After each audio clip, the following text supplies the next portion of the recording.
चलिए तो हम लोग इंटरेक्शन पढ़ रहे थे, ठीक है। मैं पूरा चीजों को एक बार ब्रीफ करता हूँ।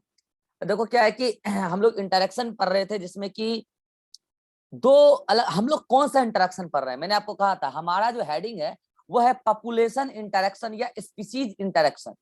यूं बोलो, पॉपुलेशन, पॉपुलेशन मतलब क्या होता है, एग्रीगेशन ऑफ सेम स्पीशीज, तो या फिर इसको स्पीशीज इंटरेक्शन बोलो, ठीक है। स्पीशीज इंटरेक्शन या पॉपुलेशन इंटरेक्शन। मैंने कहा था पॉपुलेशन इंटरेक्शन का मतलब कोई भी बच्चा ये ना सोचे कि एक पॉपुलेशन दूसरे पॉपुलेशन के साथ इंटरेक्ट कर रही है। नहीं नहीं नहीं नहीं, अगर एक पॉपुलेशन दूसरे पॉपुलेशन के साथ इंटरेक्ट कर रही है मतलब आप कम्युनिटी लेवल पर चले गए। वो तो कम्युनिटी इंटरेक्शन है जो आपके सिलेबस में ही नहीं है। आपकी सिलेबस में तो क्या है कि एक ही पॉपुलेशन के मतलब एक पॉपुलेशन के अंदर जो भी मेंबर्स हैं उसके बीच में अगर इंटरेक्शन हो रहा है, ठीक है, अरे उल्टा बोल दिया मैंने, ठीक है। एक कम्युनिटी के अंदर सारे पॉपुलेशन इंटरेक्ट कर रहे हैं, ये ना सोचे कि एक कम्युनिटी की पॉपुलेशन दूसरे कम्युनिटी के साथ इंटरेक्ट कर रही है, वो होता है कम्युनिटी इंटरेक्शन, ठीक है। तो कोई भी ये ना सोचे कि अगर एक ही कम्युनिटी के अंदर डिफरेंट पॉपुलेशन इंटरेक्ट कर रहे हैं तो उसको कम्युनिटी इंटरेक्शन बोले, नहीं ऐसा नहीं। यहां हम पढ़ रहे हैं एक ही कम्युनिटी के अंदर डिफरेंट पॉपुलेशन इंटरेक्ट कर रहे हैं, यह है पॉपुलेशन इंटरेक्शन। और अगर एक कम्युनिटी जिसके अंदर कई सारे पॉपुलेशन है, अगर ये पूरा कम्युनिटी किसी दूसरी कम्युनिटी के साथ इंटरेक्ट कर ले तो वो कम्युनिटी इंटरेक्शन कहलाता है, जो आपकी सिलेबस में नहीं है, जो आपके लेवल पर नहीं पढ़ाते, ठीक है। तो आप यहाँ विद इन द कम्युनिटी देख रहे हो, बिटवीन द कम्युनिटी इंटरेक्शन नहीं देख रहे हो, आप विद इन द कम्युनिटी देख रहे हो। और विद इन द कम्युनिटी एक पॉपुलेशन दूसरे पॉपुलेशन यानी कि एक स्पीशीज दूसरे स्पीशीज से भी इंटरेक्ट कर सकती है। और यह भी हो सकता है कि एक ही पॉपुलेशन के अंदर एक मेंबर दूसरे मेंबर के साथ इंटरेक्ट कर रहा हो। तो अगर सेम स्पीशीज के मेंबर्स के बीच में इंटरेक्शन हो तो मैंने कहा था कि उसको आप इंट्रा स्पेसिफिक इंटरेक्शन या इंट्रा स्पीशीज इंटरेक्शन कहते हैं। और वो भी हमारी सिलेबस में नहीं है। तो फिर हमारे सिलेबस में क्या है? हमारी सिलेबस में है कि एक ही कम्युनिटी के अंदर एक पॉपुलेशन का मेंबर दूसरी पॉपुलेशन के मेंबर के साथ इंटरेक्ट कर रहा हो, but with in the same community. अगर कोई बच्चा आपसे कोई भी आपसे पूछे कि आपने कैसे समझा कि आपके अंदर केवल और केवल इंटर स्पीशीज या इंटर स्पेसिफिक इंटरेक्शन ही सिलेबस में है, तो उसको कहना कि एनसीईआरटी में साफ साफ लिख रखा है कि हम जिस पॉपुलेशन इंटरेक्शन के बारे में स्टडी कर रहे हैं वो इंटरेक्टिंग मेंबर्स क्लोज एसोसिएशन में, वो इंटरेक्टिंग मेंबर्स क्लोज एसोसिएशन में। और अगर ऐसा है तो दैट मीन्स वो सेम एरिया में, और अगर ऐसा है तो दैट मीन्स वो एक ही कम्युनिटी में। बोलो, जब लिख दिया एनसीईआरटी ने कि क्लोज एसोसिएशन मतलब आसपास में ही रहने वाली पॉपुलेशन आपस में इंटरेक्ट कर रही है, तो कम्युनिटी डिफरेंट कैसे हो जाएगी? तो इसका मतलब आपकी सिलेबस में केवल और केवल इंटर स्पीशीज या इंटर स्पेसिफिक इंटरेक्शंस हैं। हालांकि मैंने इंट्रा स्पेसिफिक के बारे में भी कुछ चर्चा की थी, ठीक है, आप समझ गए होंगे क्या क्या चर्चा मैंने की। तो यहां जो इंटरेक्शन हम पढ़ रहे हैं वो है इंटर इंटर स्पेसिफिक इंटरेक्शन। क्या है? Inter specific interaction. और ये इंटरेक्शन दो प्रकार का होता है। इस पे मैंने कुछ बातें लास्ट क्लास में समझा दिया था और कुछ बातें अभी समझाऊंगा। एक होता है पॉजिटिव इंटरेक्शन, एक होता है negative interaction. Now first question, why interaction is necessary? क्या जरूरत पड़ी एक कम्युनिटी के अंदर एक, एक पॉपुलेशन दूसरे पॉपुलेशन के साथ इंटरेक्ट कर रहा है, या फिर इंट्रा स्पेसिफिक इंटरेक्शन को हम देखें, क्या जरूरत पड़ी कि एक मेंबर दूसरे मेंबर के साथ इंटरेक्शन कर रहा है? इंटरेक्शन का मतलब होता है लेन देन, और लेन देन करने के लिए रिश्ते बनाने पड़ते हैं, रिलेशनशिप बनाना पड़ता है। क्या जरूरत पड़ा कि किसी भी एक मेंबर को या तो अपने ही स्पीशीज के मेंबर के साथ रिलेशन बनाना पड़ रहा है, या फिर किसी दूसरे पॉपुलेशन के मेंबर के साथ रिलेशन बनाना पड़ रहा है, या दोनों के साथ रिलेशन बनाना पड़ रहा है? क्या जरूरत पड़ी? एनसीईआरटी साफ साफ लिखती है इस लिविंग वर्ल्ड में एक भी ऐसा स्पीशीज नहीं है एक भी ऐसा लिविंग ऑर्गेनिज्म नहीं है जो अकेले में रह सके। साफ साफ लिखती है एनसीईआरटी कि किसी भी लिविंग ऑर्गेनिज्म को एटलीस्ट किसी एक दूसरे मेंबर पर डिपेंड करना ही पड़ेगा, और वो कई तरीके से कर सकते हैं। हो सकता है वो मीटिंग कर रहे हो, तो बताइए दूसरा मेंबर चाहिए कि नहीं चाहिए, ये भी इंटरेक्शन, इंट्रा स्पेसिफिक। अरे फूड के लिए दूसरे पर डिपेंड कर रहे हो, ये भी इंटरेक्शन। वो किसी न किसी मैनर में दूसरे पर डिपेंड करेंगे ही करेंगे। इस लिविंग वर्ल्ड में कोई भी ऐसा लिविंग ऑर्गेनिज्म नहीं है जो आइसोलेशन में रहता हो, जो अलोन रहता हो, जो अकेले रहता हो, रह ही नहीं सकता। अगर वो है तो यकीन मानना वो लिविंग नहीं, वो डेड है। और नहीं है तो डेड हो जाएगा, कर देना अलग उसे, डेड नहीं है तो डेड हो जाएगा कुछ दिनों। इसका मतलब इंटरेक्शन लाइफ के सर्वाइवल के लिए जरूरी है।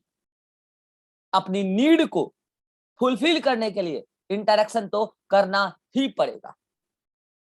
और यही इंटरेक्शन दो प्रकार का है, एक है पॉजिटिव और एक है नेगेटिव।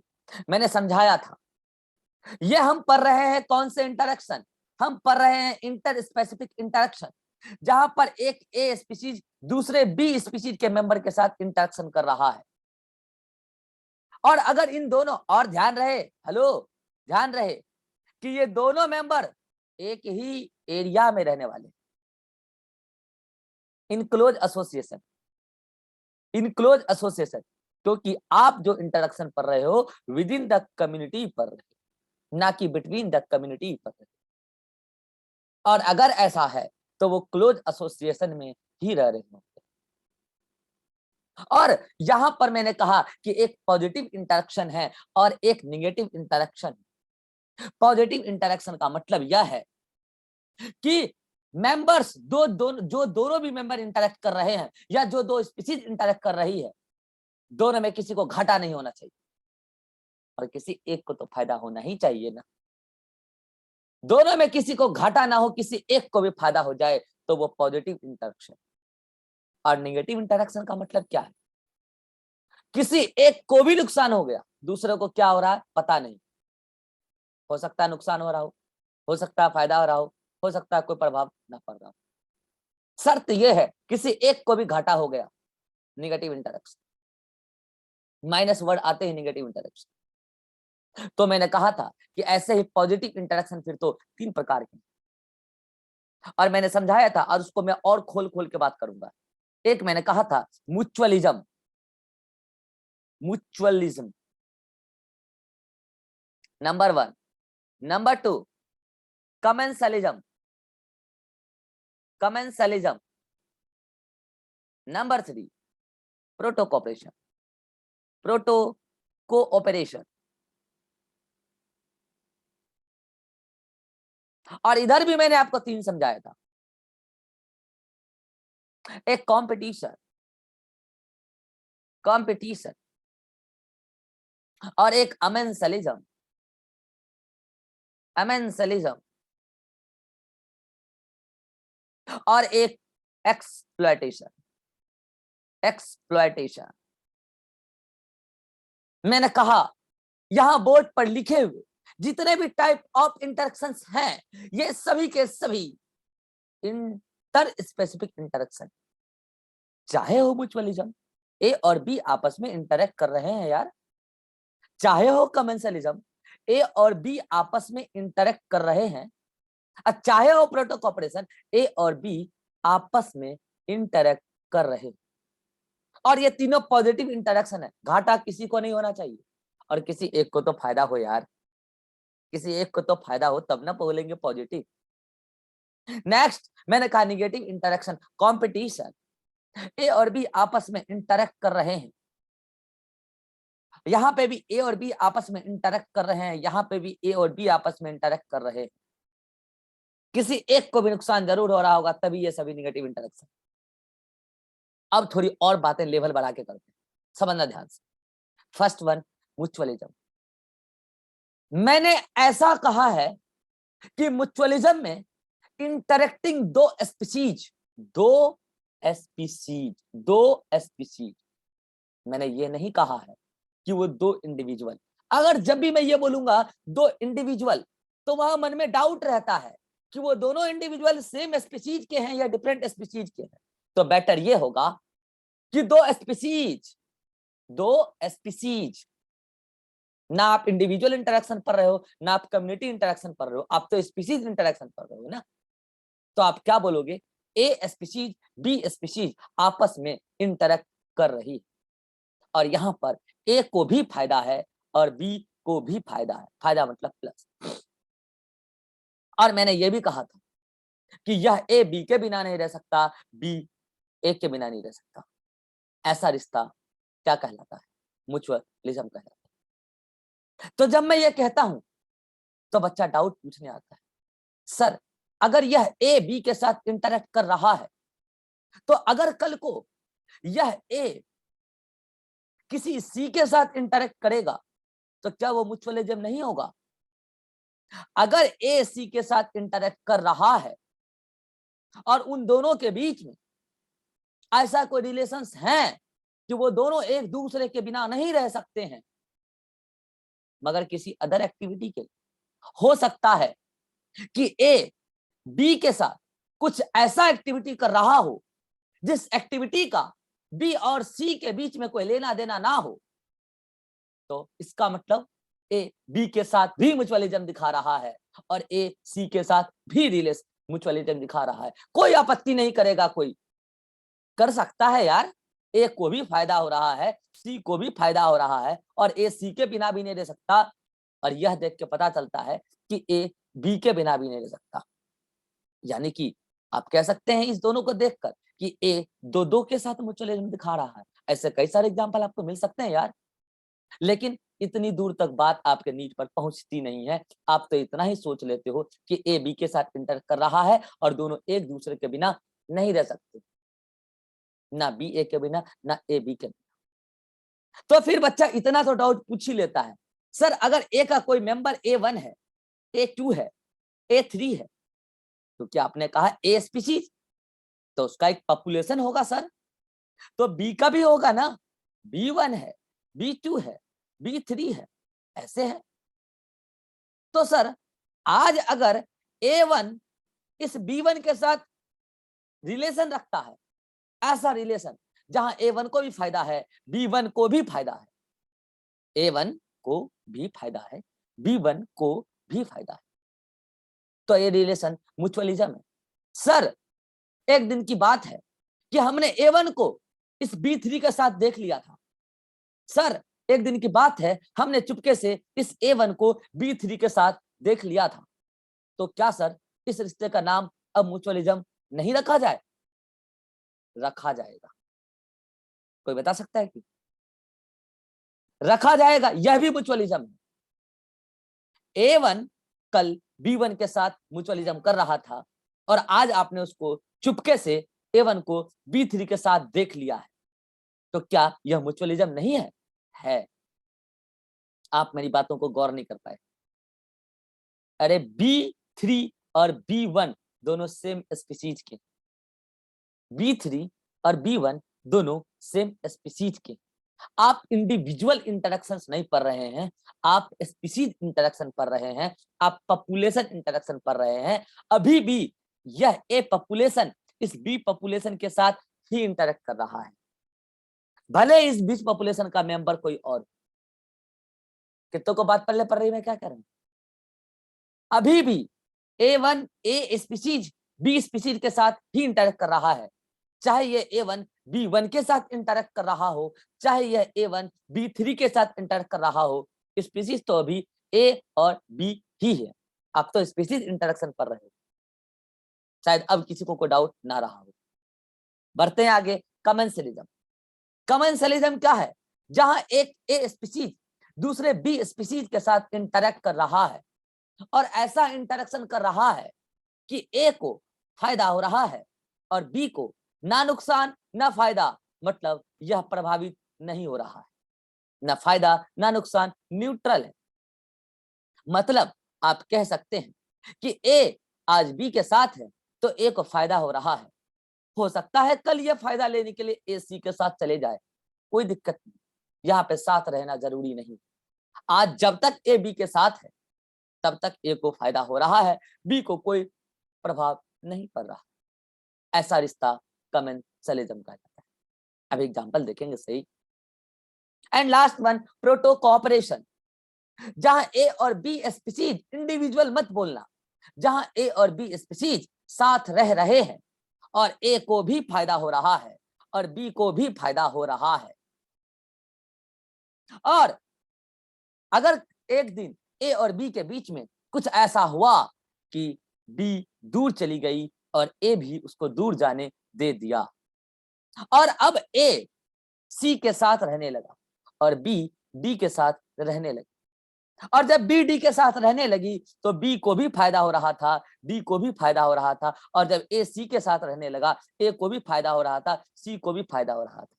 इसका मतलब जब ए और बी साथ साथ रह रहे थे तब ए बी को दोनों को फायदा हो रहा था, दोनों को फायदा, घाटा किसी को नहीं।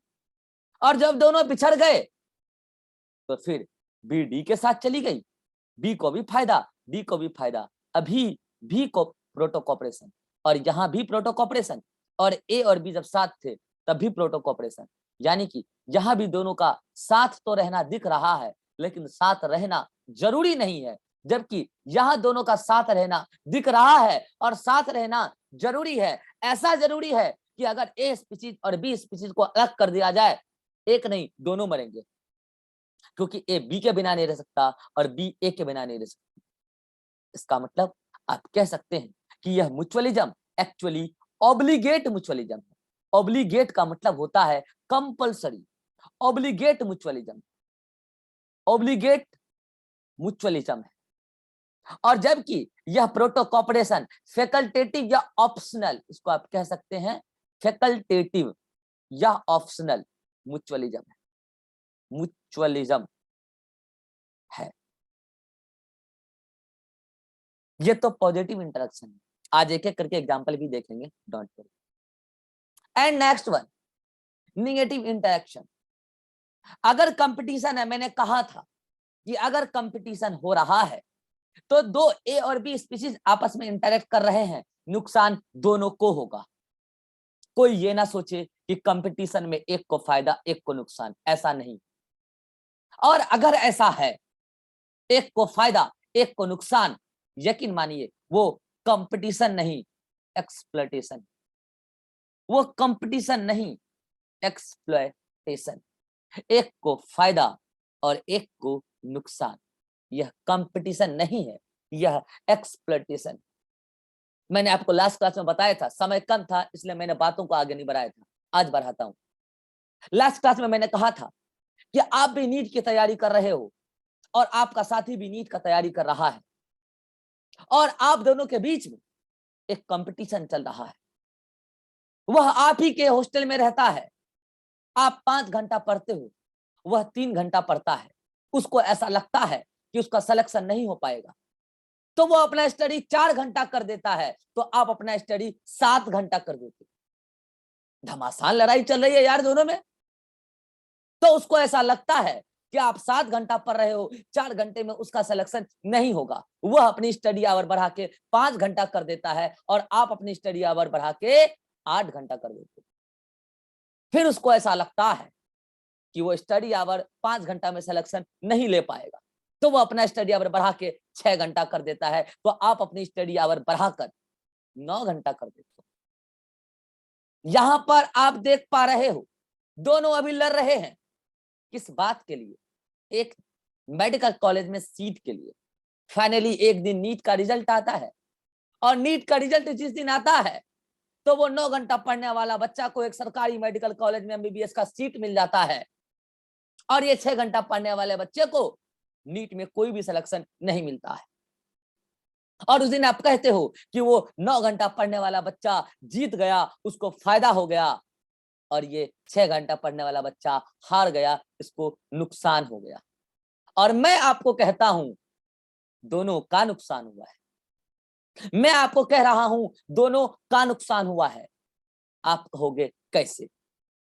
तो मैं कहूंगा जब आप शुरुआती दौर में देख रहे थे तो वो बच्चा 9 घंटा नहीं पढ़ रहा था, वही 5 घंटा पढ़ रहा था, और ये बच्चा 4 घंटा ही पढ़ रहा था। जो आज जीता है उसको 4 गुना ज्यादा एनर्जी लगाना पड़ा है वही एमबीबीएस सीट लेने के लिए, और वो 4 गुना ज्यादा एनर्जी उस बच्चे को इस 6 घंटा जो बच्चा ने पढ़ा लास्ट तक, इसकी वजह से लगाना पड़ा है। अगर ये अपना स्टडी आवर नहीं बढ़ाता तो वो भी अपना स्टडी आवर नहीं बढ़ाता। उसका तो 5 घंटा पहले से स्टडी आवर था, इसका 4 घंटा था। सिलेक्शन तब भी उसी का होता, जीतता तब भी वही। जीत कंपटीशन में जीत ये नहीं साबित करती है कि ये कंपटीशन नहीं, जीत तो ये साबित करती है किसका कब नुकसान हुआ है, और हार ये साबित करती है किसका ज्यादा नुकसान हुआ है।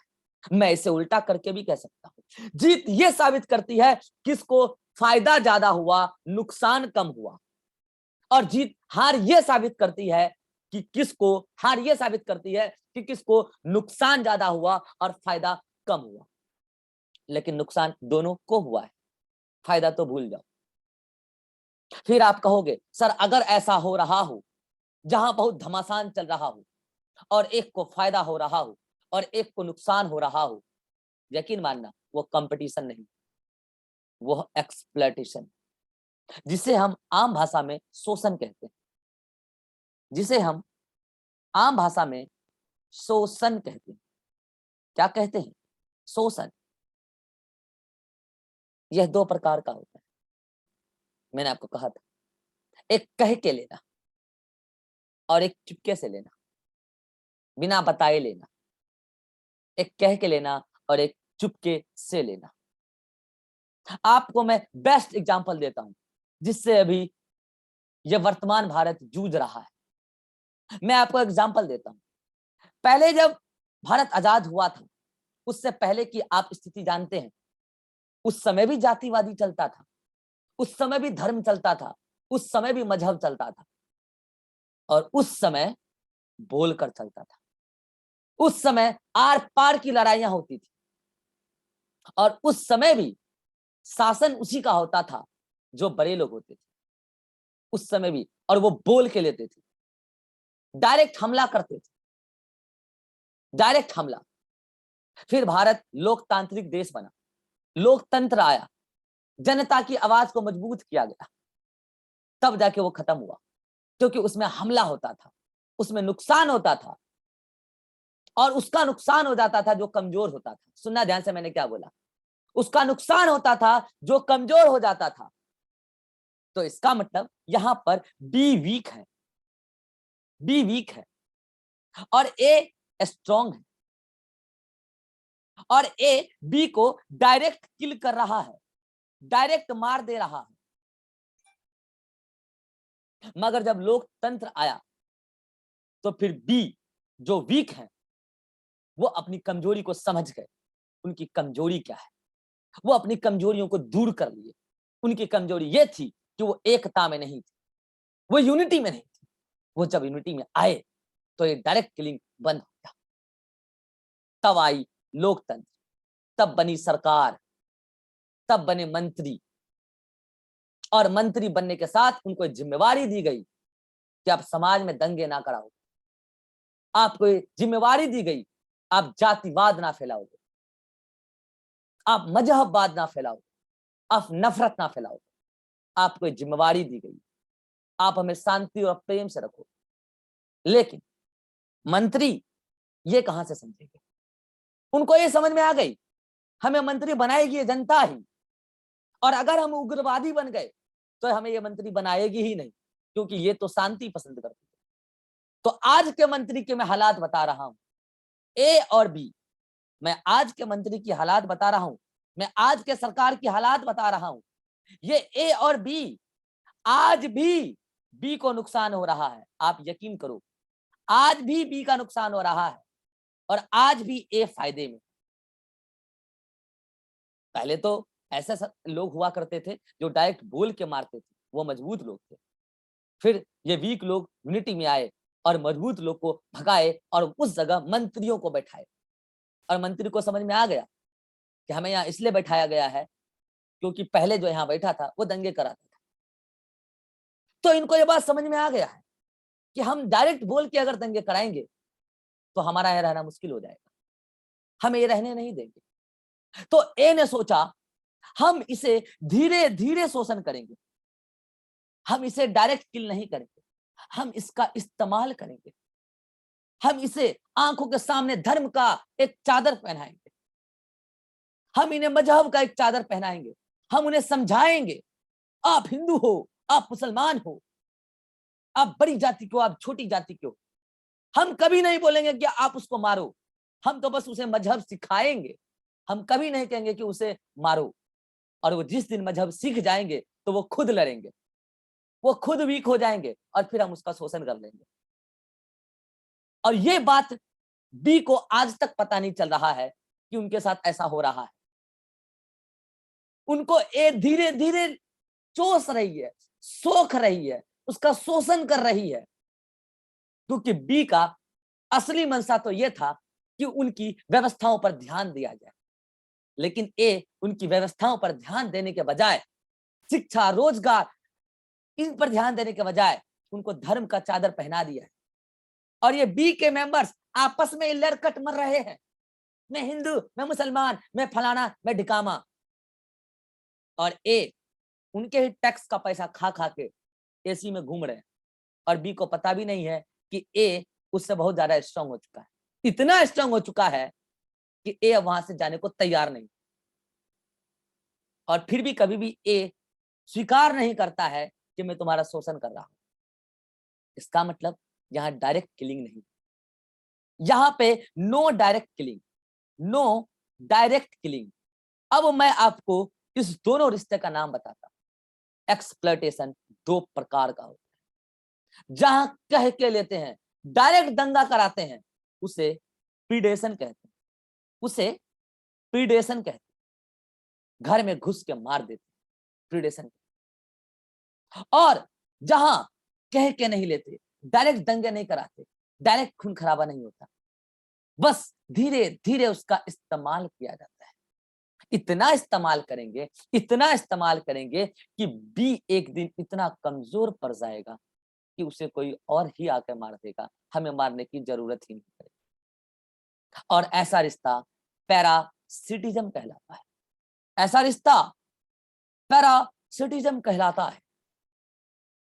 इसका मतलब प्रीडेशन भी एक्सप्लॉयटेशन, मतलब प्रीडेशन भी शोषण, और एक्सप्लॉयटेशन भी, सॉरी, पैरासिटिज्म भी एक्सप्लॉयटेशन है, ये भी शोषण, वो भी शोषण।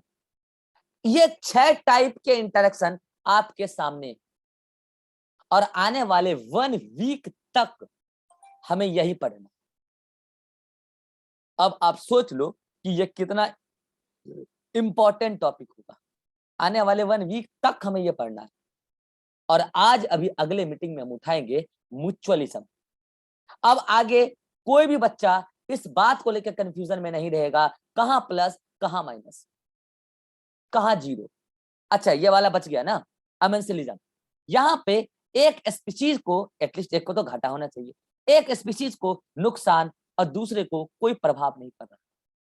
और लास्ट क्लास में मैंने समझाया भी था कि मान लो कि ऐसा कोई एक्स मेंबर है, मान लो ऐसा कोई एक्स मेंबर है, और इसके आसपास कोई जब आता है तब ये उसको मारता है, तो ये अमेंसलिज्म नहीं है, ये अमेंसलिज्म नहीं है, क्योंकि वो जब आता है तब ये उसको मारता है, तो इसको फायदा हो रहा है क्योंकि ये उससे बच जाएगा, तो इसको फायदा और इसको नुकसान, वो एक्सप्लॉयटेशन हो जाएगा। ध्यान रह लो, वो एक्सप्लॉयटेशन हो जाएगा, वो अमेंसलिज्म नहीं होगा। लेकिन अगर कोई वाई मेंबर है और वो अपने आसपास हमेशा कोई ऐसा टॉक्सिक सब्सटेंस रिलीज करता रहता है, ऐसा रिलीज करते रहता है कि उसके आसपास जो कोई भी आएगी मारी जाएगी, सॉरी मर जाएगी, मारी नहीं गई है, मर गई है, जहां तो मारी गई है उसको, यहां आसपास जो आएगी मारी जाएगी, यार मर गई, हम क्या करें, बताओ मेरे आसपास, हम तो ऐसे ही है, ज्यादा बोलोगे तो सॉरी बोल देंगे, और क्या है। इसका मतलब ये सॉरी वाला रिलेशन है और ये थैंक यू वाला रिलेशन। यहाँ पर ए बी को थैंक यू बोल रहा है, और यहाँ ए बी को, ए नहीं, यहाँ बी ए को सॉरी बोलेगा, क्यों, नुकसान ए का हुआ है और बी को कोई प्रभाव ही नहीं पड़ रहा। यह मतलब ये वाई कौन है, ये बी है, ये अपनी जगह है, आसपास टॉक्सिक रिलीज कर रहा है, उसके रेंज में ए आ गया और ए मर गई, मारी नहीं गई है, मर गई, हम क्या करें बताओ मेरे पास। तो ये अमेंसलिज्म।